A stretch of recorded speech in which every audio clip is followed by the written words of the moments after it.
Hello and welcome back to another episode of Coffee Talk. Grab a cup of coffee, grab a cup of tea, or grab a freaking martini, girl, because it is the episode we've been waiting for. Nothing crazy, just the new year. Nothing crazy. It's not like anything's different. Yes, bitch, it's the engagement episode. I just got engaged the other night. We're going to break it all down. I didn't have it in me to really get ready too much today. I wanted to go all out. I wanted to have my hair in curlers. I wanted to be super extra for you right now. It's January 2nd, babe. That's not going to happen. I am going to break down what I knew about my proposal, what I didn't know about my proposal, the surprises, the feeling, the purgatory of when you feel like it's going to happen, but you don't know when or if or how. Buckle up, because I am still in my love bubble, okay? Today is our first day back working. We took like a day off yesterday to just spend it with each other. Like, I have like no voice right now. And I'm going to tell you guys the whole story. And just allow me to be in my gross little engagement bag. Might touch on some pop culture later on if I'm feeling it, because the lawsuit against Blake Lively in the New York Times from Justin Baldoni, if you listened to last episode, we kind of broke that up and I was like, wow, there's a lot of misogyny going on, but I may have been proved wrong. We don't know what's going on, so I'm just going to keep my mouth shut until we get all of the information out. We may touch on that later. And before we get started, and before I jump into my affirmation and what I'm drinking, I also just want to give condolences to lives lost this past week. Honestly, I didn't really want to turn on the news. There was a, shooting in Queens, and then there was a car that ran through people in New Orleans, and then there was a Tesla truck that blew up on purpose or something outside of a Trump tower. There's a lot of stuff going on in this world, and if I can be the space where you feel like you can disassociate from that, let me be that. I'd be happy to be that. But really, really horrifying to see what we're stepping into 2025 with. However, I'm not going to let that dim this episode, honey. Okay? Because I got a ring on my finger. And everybody was like, whew, you got to blow dust off that ring, girl. You've been waiting. Yes, I have. Yes, I have. And that's okay to admit. Like, that's all right to admit that if you've been waiting. But you know what? When I say I've been waiting, it's not like I didn't think it was coming. It's like, come on, like, we're in love. We're obsessed with each other. You know how blessed we are? And I knew that there were things happening. I didn't know when, I didn't know how. So let's start all the way back at the beginning. Oh, what am I drinking? Sorry. Guys, I'm all over the place today. I'm a fiancé. What am I drinking? My go-to lately, my toasted marshmallow syrup in my coffee as a latte, almond milk, and you know the deal, sweet and low, baby. I am a sweet and low girl. 1 packet because the syrup's got sugar. And our affirmation, it's the new year. I didn't even think of one today, so I'm just going to wing this. It's the new year, guys. You should always lead your new year with great intention and affirmation for yourself. You're here. You made it. You did it. 2024 is over and done with, okay? So let's just do a really good, positive, general affirmation. I am so blessed that my 2025 is bringing me abundance and opportunity and love. I'm so blessed, and I know that 2025 is bringing me abundance, opportunity, and love, and I'm so excited to receive it. I'm so excited to receive the blessings that 2025 has. And you should be too. This is the first time in, I can't even tell you how long, that I've been excited for a new year. 2024 was a wash for me. I'm not going to lie to you. 2024 wasn't fun for me. I was burnt out. You guys know this. Things weren't going my way. Did a bad business deal. Money was not fun, very unstable.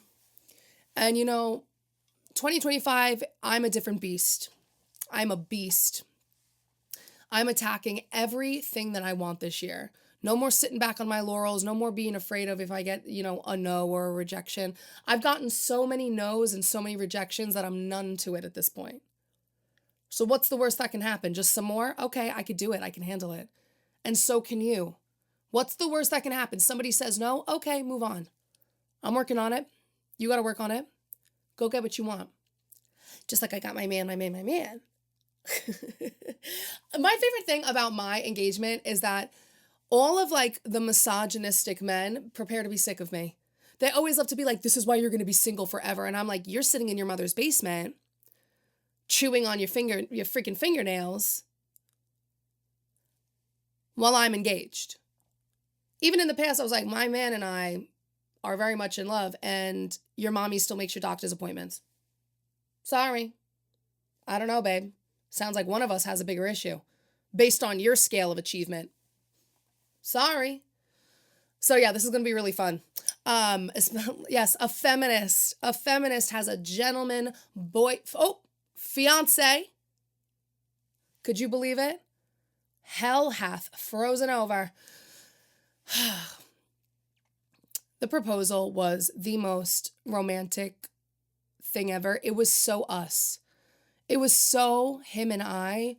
And I always say, like, you can search up proposals all over Instagram and Pinterest and TikTok. And you can see the difference for some people, you know? Some people just like they want to do a proposal just to do it. And other people want to do a proposal because they love that person and they want that person. Anybody can propose. Anybody can walk into a ring shop, a jewelry place, and just be like, that looks like a good one. Yeah, maybe she'll like that one. Maybe. Anybody could do that and just buy it and throw money at something because you just, you know, you love her, but like, you know, it's really just kind of the right time for you to settle down. So like, why not? I don't want that. I've never wanted that. I've never wanted that. I've wanted somebody that's particular to me.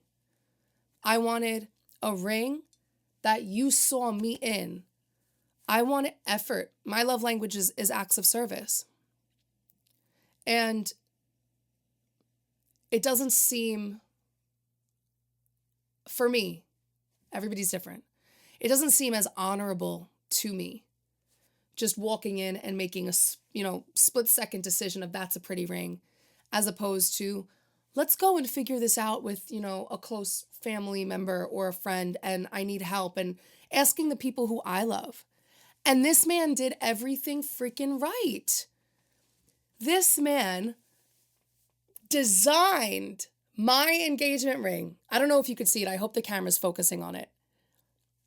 He designed my engagement ring for months with one of the jewelers in the city where I was like, I think that they're like one of the best jewelers. And the diamond on the bottom is my mother's diamond from her engagement ring from 30 years ago. And I like kind of get lost like looking at it because I didn't think I would get, it's not that I didn't think I would get this nice of an engagement ring, but I knew it would be a challenge for him because I do love something unique and I like to have my own personal sense of style. I don't really like what everybody else has, not in like a mean way, but like I see the same rings all the time. And although they're beautiful, how is that going to feel personal to me? And this feels so personal for me to take my mother's diamond and for my mother to give him that diamond and for my father to give, him that diamond. And he basically designed two rings in one because they're two separate bands welded together. I'm like blown away. And all the diamonds on the side, I'm blown away. I'm so blown away. So how did this all begin? Let me say, my mother, maybe last year or early this year, maybe in late 2023 or early 2024, says to me, I've been thinking a lot and I think I'm going to give you and Daniel my diamond for my engagement ring. And I was like, why? Why? She's like, I just feel like you should have it. And in my mind, I'm cutting her off because I'm thinking like, no, you want to help him out so that he can get a move on. Let him work at his own pace. I don't want to, and this is really, maybe selfish of me. Maybe it's the feminist in me. I don't want to make it easy on him. I want to know that my man wants to do this for me and that people aren't pushing him and that he's not just like, well, she gave me a diamond, so I might as well. I want him to feel like that. I can't imagine spending my life with anybody else, and I can't imagine not being married to her. And some people don't need marriage, but for me, I do. I've always known that. And he never thought that he would want it or need it. And so I knew that if he was going to propose, it needed to come from him. Because for somebody like himself who he doesn't have anybody in his family that's married, so he doesn't have anything to look at as an example, and he doesn't feel motivated to do that, or he hadn't in the past to feel motivated to propose to anybody. I knew that like I wanted it to be 100% his decision. But I understood my mom's reasoning of saying like, I want this tradition between us. I want to have this sanctity between me and my daughter, of knowing that my daughter has my diamond around her finger and that binds us together. And she was also saying it in a way where like, you know, you kind of get like Diana, you get the shit end of the stick all the time. You know what I mean? Like my brother's been super, super, you know, blessed. He's got my brother just had a baby, by the way. My sister-in-law just birthed my niece and I got engaged a few days later. Like this has been a very big week for my family, guys. Okay. Very big. But my mom was also just like, you know, Brian has been blessed throughout his life. My brother works very hard and my brother's been through a lot. So I don't want to dismiss that ever. But my mom was like, you know, your brother's got some luck. Okay. He got some luck. He got some things that really worked out for him. And she's like, you haven't had that yet. And I want to like kickstart that trend for you. And she also was telling me, she was like, you know, in life, you also kind of got the shit end of the stick in a lot of ways. And I was like, well, thank you for recognizing that. But it was really special. And I just said to her, that's between you and Dano. I don't want nothing to do with it. If you're going to do it, you talk to him. I don't want nothing to do with it. I don't want any part of the process. I want to know that he's in control of it. Months go by. I'm not thinking nothing of it. I'm ignoring it. But you know, me and Dano, we always talk and fantasize about like maybe one day when we get engaged, maybe one day when we have a wedding. And I'm like talking and blabbing and he's like, yes, baby, whatever you want. Yes, yes. And I'm like, you don't even care. You don't even care if we get engaged. And he's like, baby, I do care if we get engaged, but you gotta let me do it. You can't coach me through everything. But it was so hard for me not to. Anyways, my mom a few months later is, you know, we're at her house and she's talking and she's moving her hand. She's, you know, we all talk with our hands. We're from Long Island. We're from New York. And I'm looking at her hand. And my mother has a stunning engagement ring. Stunning. And her hand looks different. And I'm like, what's going on? Her hand is looking a little less sparkly. A little less sparkly. And I noticed that she had replaced her main diamond in her engagement ring. Her main diamond at the center was no longer a clear, bright diamond with gorgeous clarity. It seemed purple. And I was like, huh? And I didn't want to make a big deal about it. Because I also internally, I was like, there's no way I just saw that. Because if I saw that, then that means she must have given it to Dano. And if she gave it to Dano, that means the process has started. And this is all becoming very real. So I didn't want to let her see that I saw.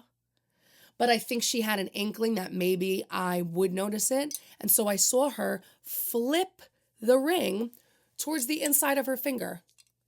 Like this. For my audio listeners, I just put my diamonds on the inside of my hand, where you can only see the band. I was like,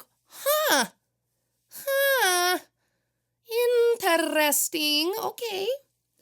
And I kept my mouth shut, and I was like, I don't know if I saw that. I think I just saw that. All right, a few months goes by, and I'm like antsy now. Now I'm antsy. And people in my life start kind of like asking me leading questions, like, do you think he's going to do it soon? And I'm like, we've been dating for about 5 years, so I would freaking hope so. And without giving you guys too much info, me and Dano have had substantial issues with our apartment. We are paying so much money. And so it's really affected our finances. And so I just kind of was like, it's not going to happen this year. I feel like I would almost be upset with him if he proposed to me because we have to save money right now. And I'm like, it's not going to happen. I completely talked myself out of it. And this year was tough. And I always just kind of thought we would get engaged this year. And so when months and weeks kept passing by, I grew more and more like, damn, okay, a little disappointed. And then when our apartment floods, our apartment is flooding. I don't know if you remember that episode. Dano is screaming and yelling and freaking out. And I got it. I was like, our apartment's flooding, and it originally flooded in our bathroom, but then now was flooding in the front closet. Come to find out that the reason why he was screaming and so upset at our apartment flooding was because my ring was in that closet and he wasn't home when it was flooding. So I was about to go through all of the drawers and find the ring. So he comes in and he is screaming like a bat out of hell. And I'm like, wow, like he's really upset right now. And it's because my ring was in one of those drawers. Now, months go by. It's December. And I feel a shift in the air. A shift. Okay. And even at my sister-in-law's baby shower in October, I felt like a shift. But I feel a shift in the air, and I'm thinking, could this be the month he does it? Like, I feel like there's all these clues. Like, I'm seeing him, save and like things on jewelers' Instagram pages, and I'm seeing him be very protective over that closet. So I'm like, I feel like maybe something's in there, but I don't want to check. Okay, I'm not going to check. There was also a day where I was going to look for a lint roller, and I know that the lint rollers only live in his closet. And I open up the top drawer. I don't see anything. Relax. But I did see a note from my mother because I was like lifting things up, and I saw a note from my mother on the bottom. And I was like, that note is clearly from her to him, but there's something in the bag that has the note from my mother. And I'm like, I don't want to know. I don't want to think that I saw what I just think I saw. So I don't think that that's what happened, but before I, let myself down or before I know too much, I'm going to shut the drawer and imagine like I never saw that. And I completely forgot about it. But that's exactly what I saw. I saw a note from my mother, and apparently that was the box that the diamond was sitting in, which I had no idea about. And I remember saying something to my friends because I was like, I think I found something. But like, I wasn't going to carry Bradshaw and open up anything because why would you? Horrible. So this month I was like, I think it's happening. I think I'm going to get engaged. I thought I was going to get engaged the week before Christmas. Doesn't happen. Thought I was going to get engaged Christmas Eve. Doesn't happen. My niece is born. So I'm like, I'm definitely not getting engaged now. We got too much going on. We have a new baby human in the family. And then he tells me about a week and a half out, like, New Year's Eve is going to be super fun. Like my chef friend set up this gorgeous thing for us on New Year's. Like, do you want to go? And I was like, sure. Like, we were going to do something big on New Year's anyways. And he was like, yeah, like let's go to this place called Electric Lemon. Electric Lemon. Never heard of this in my life. Okay. But let's go to this place called Electric Lemon. I look it up. I'm like, babe, this is so fancy. It's in the Equinox Hotel in Hudson Yards. I don't know if any of you know about the Equinox Hotel or Hudson Yards for that matter, but Hudson Yards is like a new development in New York City. It's stunning. And the Equinox Hotel is insane. And it's like hundreds and hundreds and hundreds of dollars a night. But we weren't staying. We were just going for lunch. Like, this is so swanky and fancy. And immediately I'm like, could that be it? Could that be it? Now, One thing I left out. A few weeks prior, I thought I was going to break up with the man. The reason why was because he went out one night, unbeknownst to me, didn't tell me. He tells me everything. And I'm sitting at home and I'm waiting for him. And then I'm like, you know what? Let me just check his location because it looks like he's taking forever to get home. I check his location. Why is he at one of our bars that we only go to together? And why is he there by himself? And mind you, that bar my best friend works at. So I'm like, Bianca, I know, was behind the bar tonight. Why are you going to hang out with my friends without me? And he comes home and he's sloshed. And I'd been trying to call him and he ignores me. Why are you sloshed coming home, ignoring my calls? I don't know what I was thinking. I was like, are my friends covering up for him? Like, is he seeing somebody? What was he doing? He needed to get away from me that badly? Like, have I been horrible to him? What the hell is going on? And I'm questioning when he comes home. And he's like, babe, the train just went up there. And I got so angry that I threw water in his face. New York girls, baby, okay? Don't mess with me. I thought you were cheating. You were laughing and giggling in my face, wasted, while I got tears in my eyes, dripping down my cheeks. And I'm going, why didn't you tell me where you were tonight? And you're laughing, so I threw water in your face. Come to realize, he was setting up the proposal day with all of my friends. Why you would do it late at night at a bar as if I wouldn't know, beyond me. So, fast forward, we're at Electric Lemon. Stunning. I'm in a white dress. And when I was trying on those dresses, I put the white one on and I said, wouldn't it be funny if I'm trying on my engagement dress right now and I have no idea? Wouldn't it be hysterical? So, I get the white dress just for safety measures because I'm like, what if it's going to happen? And the whole week I'm going back and forth of, it's going to happen. Oh, no, it's not. Oh, we're going to Electric Lemon, so it's going to happen. Oh, but like, nobody's going to be in town. Nobody's here. Nobody, he would probably do something with my family, so I don't think it's happening. Oh, well, it's super fancy, so it must be happening. Oh, well, we're only going for lunch, and we're going for lunch because we don't want to have the, $350 tasting menu. Like, it's just casual. We're just doing something nice for each other. No big deal. Oh, we're going to the bathhouse. But that's not out of the ordinary. Oh, we're getting our nails done. But, well, we like to pamper ourselves, so that's not out of the ordinary either. And he was making New Year's Eve a big thing, and it was New Year's Eve, so he could just be doing it because it's the holidays. I was gaslighting myself. I turned into my own professional narcissist. I was the narcissist and the victim in one body. Do you know how exhausting that is? I was literally killing myself trying to figure out, is this happening or isn't this happening? And I settled on the fact that it wasn't, but I was gonna be prepared if it was. And we're sitting down at this stunning restaurant. They bring out some food. We're having a light lunch. And like, the food's coming out fast. And I'm like, oh, it would be nice to like spend more time here, but we're like blowing through the food.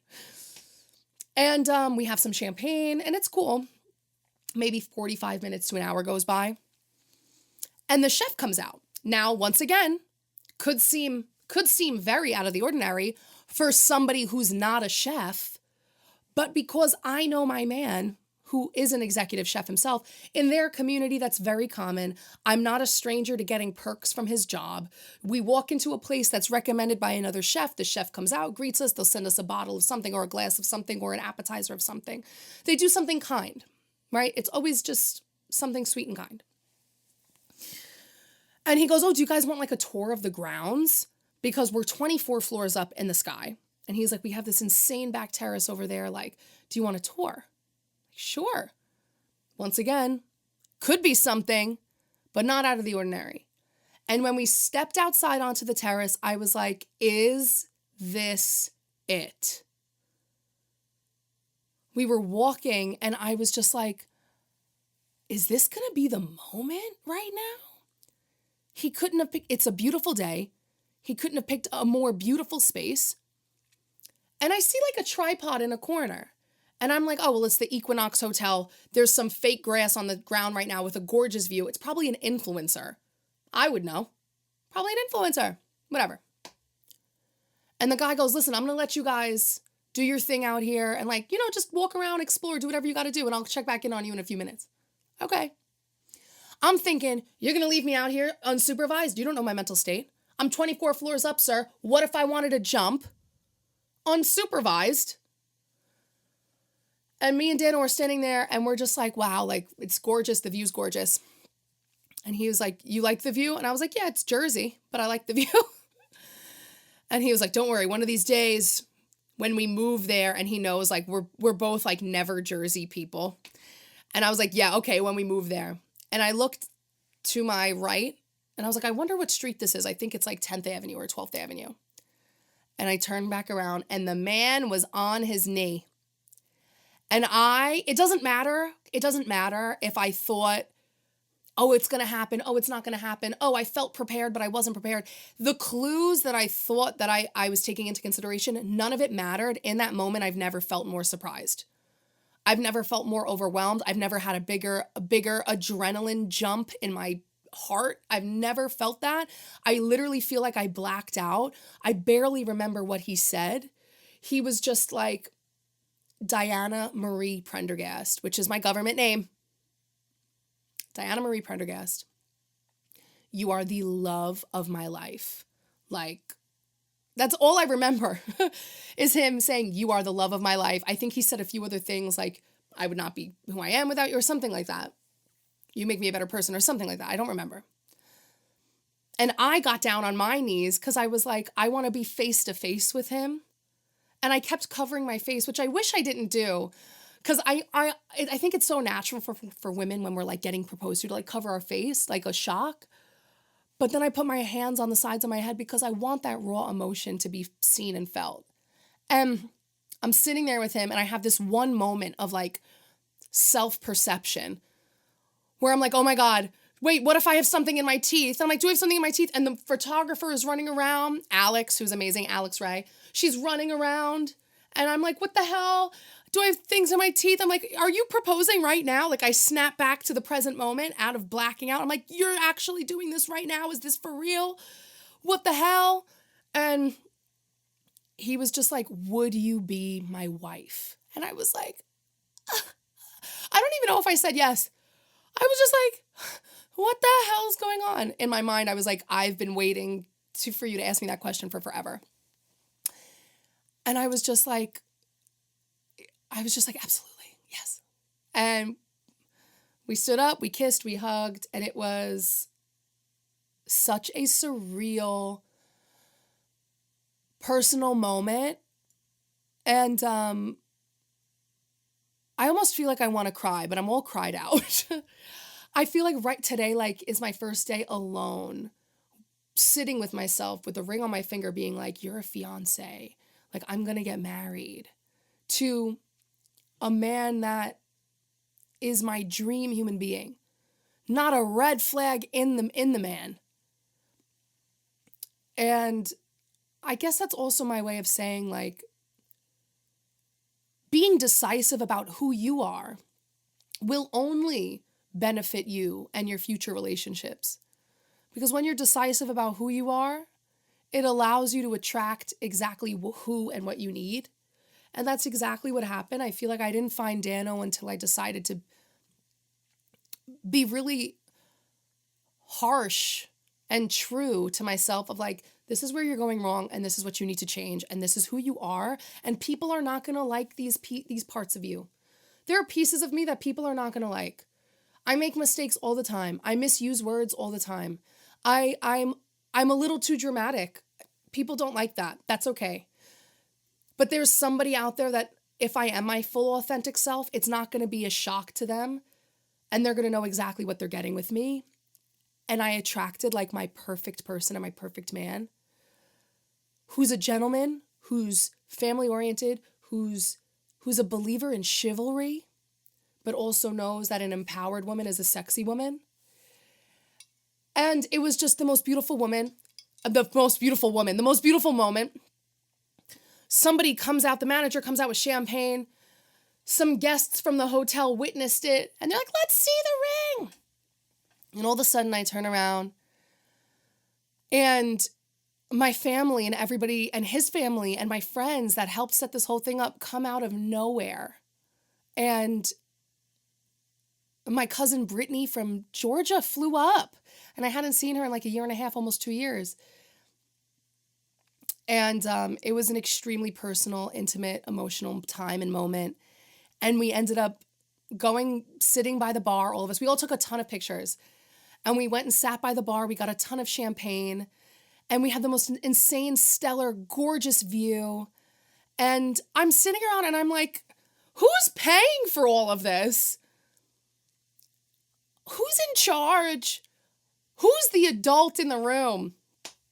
And Dano was. Like, Dano, whatever string he pulled, he didn't tell me what happened. He was just like, don't worry about it. Don't worry about how this is happening. Stop asking about how this is happening. And I'm talking with my mother-in-law who came up, and my grandmother-in-law who is there, and my new uncle and my new cousins and my cousin and my best friends who helped set the whole thing up, and my dad and my mom. And it was a real honest moment. And it was beautiful too, because like me and my dad have obviously been having a rough patch. And I could just like, it was a really beautiful moment for him and I to kind of have that reconciliation for that day and that time. And we could put things aside for now and just focus on the present. And that's okay. And my dad was like so impressed with everything, like, which was so nice. My dad was like, this is amazing, like what he's doing. And my dad does not give compliments, really. And then I was like, okay, so we're not going to Mrs. U or Mrs. Yo, because that was our plans for the night. I thought we were going out. They go, oh, no. We got plans for you, honey. We're not going to where you think you're going. Okay. The next surprise was we were going to dinner, all of us, at the Palm, which is where Dano and I met. Dano was the sous chef. I was a waitress. He was technically my boss, yes. I know I always joke about it. But it was one of the greatest times of my life, like falling in love with him there and like having our secret relationship there. And our friend Craig, who was the manager at the time, who's turned into like our family, him and his wife and his daughter, who I remember like we were betting on what day she would be born, they were all there. And, you know, they ended up like, you know, leaving when we were having drinks, but just to know that we went back and had dinner at the place that me and Dano like fell in love. It was crazy. And we had the most insane, beautiful dinner. And Dano, it was such a Mr. Big moment, you know? Say what you want about Carrie and Mr. Big, as toxic as they were, but damn, they had some really odd true love. But like, you know when she always talks about how when Mr. Big, like in the movie, when he like paid for their penthouse, and she was like, you know, just like he was picking up lunch, like I got it. I sat down to dinner, and Dano, I'm looking at what to order, and like Dano knows that I always have this sense of guilt and like scarcity when I feel like something nice is being done for me. And he looks at me and he's like, I don't want you to worry about a damn thing right now. Order what we need for the table. Order what you want. It's taken care of. Never have sexier words left that man's mouth other than, would you be my wife? I was like, oh my God. And it was just so full of love. The table was so full of love.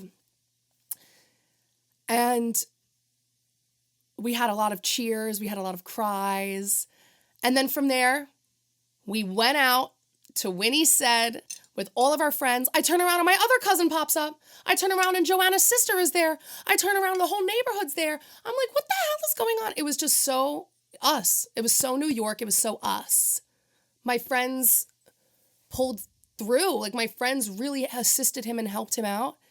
And the way he set up every detail so particular to who I am as a person, the way that my family like was able to share this moment and everything, I have never felt so loved and cared for. And I feel like I'm skimming over because there's even a piece of me now that's like, do you guys even care? But everything about this was unbelievable. Like the fact that like my cousin Emily shows up at the bar in Harlem and is like, she didn't stay for long. She stayed for like 45 minutes.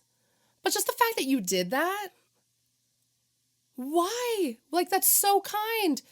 And it just meant a lot to me to see the people that I loved the most there. It was unbelievable. Unbelievable. And I am just still recovering. Still recovering. Yesterday we did absolutely nothing. My cousin Brittany slept over. We literally came home from the bar and like I ordered chicken and waffles and she ordered a Reuben sandwich from the diner and it didn't come until like an hour later. And then we opened up wine. Why I decided to drink wine? No idea. No idea. Drank wine. It was such a night. Dano passed out. And we were all really we were all messed up. Besides my cousin Brittany. Brittany was stone cold sober. Good for her. But I was like, whew. I woke up the next morning. My stomach was full. And me and Dano, we made sure Brittany was okay and she flew home to Georgia. And we did nothing. And we just snuggled on the couch, watched movies. And like, we kept talking about how the day was the day before. I'm like, you proposed to me. Do you remember? He's like, yeah, I remember. I'm like, do you? He's like, you don't remember? I was like, I don't know what I remember. I like blacked out. And I feel really calm and at peace today. But I'm definitely like, damn, this is a crazy feeling. I don't know how to explain this feeling that I'm feeling. There's that feeling of anxiety before you get engaged and you're like, I don't know when it's going to happen. And then there's this feeling now where it's like a standstill. I'm like, I don't even know how to work today. So I was like, let me just turn on the camera and go and just podcast it up. I don't even know if my camera's still recording. But I am just over the moon ecstatic. And like the fact that it just felt so us, it felt so personal. And Alex shot these incredible photos. I will say like immediately when he started proposing, like I was crying and my face got so puffy. Like every photo naturally, like I'm going to want to pick apart because I want it to look perfect and everything. And like my dress was gathered in really unflattering spaces. My face was puffy. My arms look big. And like, I don't even care. I don't even care. I want to judge it so bad. But like, how can I care when I had such a beautiful day? He thought of everything. We had a private proposal and a public celebration and a beautiful intimate dinner and a public New Year's Eve bash. And it was the most incredible thing I've ever, like, it was perfect. I couldn't have found an inspiration like that, a proposal inspiration like that on any Pinterest board, on any bridal blog. I couldn't. And I am just, I don't know how we're going to do this. I don't know how we're going to have this wedding. It's going to be a doozy. But damn, am I excited to have our own unique wedding. It's going to be unique. Like, he custom designed my ring. I like ran around after he proposed to me and I was like, this man loves me. Because it is like, I want this so bad for you. You listening, like, I want this so bad for you. That's why I'm so passionate about women's rights, feminism, women in relationships. I'm so passionate about men's emotions, you know, as well, because that is a part of feminism. And I'm passionate about all these things because I know what it feels like to be loved the way that you deserve to be loved. I know what it feels like, and you deserve to feel that way. My life was made exponentially easier when I started dating Dano. A relationship should never make your life more difficult. It should never add more stress. This entire relationship has been such a, a blessing. a blessing. There was one thing, I have to say this. There was one thing that happened at the end of the night. We were all a little, drunky drunk, so I did overreact and I shouldn't have. But there was one thing that happened at the end of the night where we were at the bar, and that bar is in a neighborhood that, we used to live in this neighborhood, and that neighborhood does also have, Dano's ex also lives in that neighborhood, and like, you're bound to run into her. We've run into her numbers of times, I've never really spoken to her, I never talked to her, but,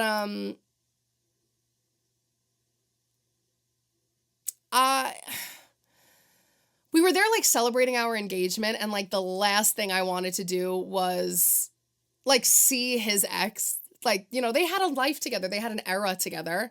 And like the last thing I want to do on like our day is like see her.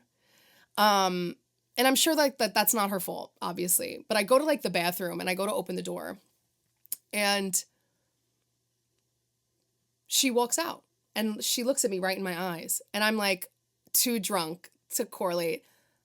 And I was like, I just ignored her and like walked past her into the bathroom. And I was like, of course. Of course. And I'll be honest, I was a little too under the influence to use my smart, intelligent, emotionally intelligent tools. And so, I just kind of went to the back and like ignored her because it's my day and it's our day. The night continues to like go on, and we relocate to the front of the bar, and Dano like goes on the line to the bathroom. I'm clearly in a white dress, by the way. And he goes on the line to the bathroom, and like she goes up behind him to stand like behind him, and like I look over and she's like really close to him. And obviously I should have just been like, it's my day, forget about it. Like, I know my man. But me being drunk, I was like, no. I go up to him and I'm trying to pinch him and like, get out of this situation, please. I don't like it. And he's online, and it just kind of felt like she was intent. Like, she saw us. She was very close to us. She saw him get online and then went to go get online behind him. That's how I remember it. I may be remembering things wrong because also I was under the influence. So if I am remembering things wrong, sorry. But in my drunk mind, this is what was happening. She goes online behind him. They're standing very close. They're giggling. I have a ring on my finger and they're giggling? You're giggling? Ew. And I like go up to him and I'm like trying to pinch him and get his attention. And then like,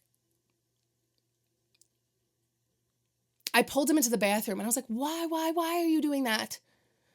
And we had like a conversation, and I was like, did you tell her that we just got engaged? And he goes, no. And in my mind, I'm like, why not? We just got engaged. Why tell your ex we just got engaged? And he's like, how am I supposed to bring that up? She comes over to say hi, and I'm like, I'm engaged, step back. And I get what he's saying. I do get what he's saying. But if she asks like, how are you doing? How is everything? You can say like, everything's amazing. I actually just got engaged tonight. I understand how, but I also understand how that's super uncomfortable, and like, you can't really say that to an ex, like in front of you. We were all super drunk, whatever. I probably made way too big of a deal. I probably did. And that's okay. That's fine, because I was drunk and it was my day and I was allowed to be a mess. But also, I still think it's super valid for me to be like, yeah, on our day that we decided we're going to spend the rest of our lives together, I don't want to be reminded of your past relationship that was very heavy. And that like, I don't want to say that. And your past relationship that like Dano's older brother, because he's not, I don't want to like out anybody's like dirty laundry too much, but he's like called me her name a few times, and I do not like that. Obviously nobody would, but I don't see his brother enough at all, ever. And so I'm just like, that rings to me where I don't like it. And like to see her there and me being drunk, and like the whole thing was just kind of a mess at that point. And I took Dano outside, and I can see that he was really drunk. And I was like, okay, this is going to escalate. And like, I just need to bite my tongue and like shut the fuck up, because I think I'm being the problem right now. And I'm letting my own projections get in the way of like what's supposed to be a gorgeous night for him and I. And like, we walk back in, and like, she's grilling me. And I thought that I was being really delusional, but all of the girls that I was with, they were like, Diana, her behavior is weird. And I was like, wait, so I'm not fucking wrong? They're like, you're not wrong. I was like, what? And my cousin was like, no, we saw her like run after him or whatever, like go up to him. And everybody there was like, yeah, no, she's trying to get a rise. And they're like, she's grilling the shit out of you right now. And I was like, I'm not even going to look in her direction. And I was too drunk at this point. And I was like, you know what? It's about 4 a.m. It's probably time for all of us to go because this is not going to be, this is trashy now. Now it's trashy. Now we're being really trash idiots. Because why am I going to let some random girl like ruin my night? And it's like, he's my fiance. We're being super social and whatever. So we get home and everything was fine. And like, I woke up the next day and I was like, that was so stupid. Like, what? Like, I was just, that's when I know, like, when I'm drinking, that it's time for me to stop, is if I want to cause a problem or if there's a problem that I need to, like, point out. So the day yesterday, like, 2 days ago, nothing can top that day. Nothing can ruin it for me. I'm not going to let any of, like, my anxiety ruin it for me. If I was acting like an asshole, then fine. I was acting like an asshole. I saw so many people I loved. And, like, I have so much acceptance that, like, yes, I was shocked, but also how blessed am I that I got exactly what I felt I deserved and then some. Like, I felt so unworthy in so much of that proposal. And he was just like, you deserve everything and more, and I'm going to give you the world. And that day was just so perfect. And you know what? Would it be my day if there wasn't a little sprinkle of drama? Would it be my day? No. It would not be my day if there wasn't a sprinkle of drama. That's unfortunately who I think I am. But I know this was a really lengthy story, and I just wanted to share this with you guys and get this off my chest. I'm sweating right now, like, talking about it. But one last time for the ring. I'm so obsessed. He literally took my mother's ring, like, my mother's diamond. But in 2025, I am so excited to see what this year brings us. I'm so excited to see how him and I grow as a unit and as a couple. I'm a Leo and he's an Aries. So, we're fiery. We are fiery. And I'm so blessed. The feedback and the messages I've gotten from you guys have literally, like, made me cry. Like, I'm so grateful. And this is only the beginning for us. And I'm just so excited to see where we go from here. 2025 is the year of success, the year of love, the year of abundance, the year of elevation. A year from now, I will not be the same person.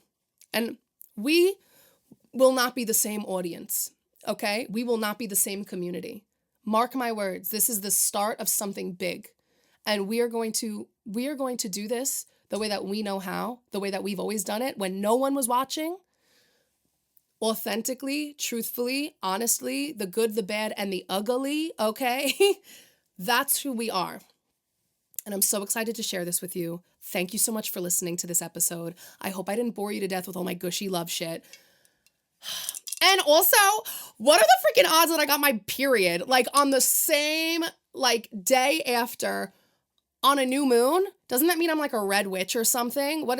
Somebody from the Game of Thrones tell me, like, what am I now? I got my period on a new moon, a black moon. That's what they called it. A black new moon, New Year's Eve. I'm a freaking goddess. And I got engaged. I just think that that's, I don't know. Maybe I'm special. Maybe I'm special, guys. Anyways, I love you guys to death. Never change who you are. You deserve the love that you know that you are worth and valued.